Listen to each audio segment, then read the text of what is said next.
Okay, so I'm just gonna put this all around the notebook. Now be careful, you have to make sure that the glue gets to the braided part too, but also be careful because between the cover and the braided border there's some tiny space where the glue can get out, so just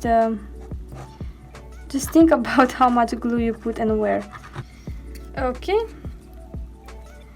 and now I'm going to take it and place it. Make sure you place it the right way.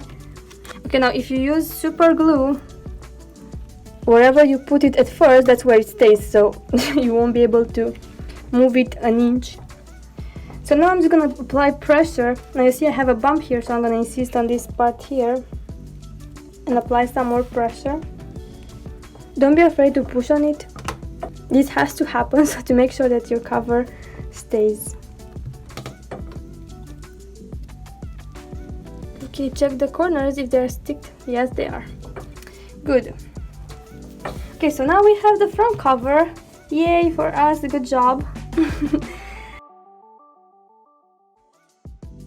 Hey Curious Mondo fans, thank you for checking out our YouTube channel.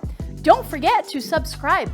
Also, check out the other videos in the channel for some fabulous tips, techniques, and interviews with artists.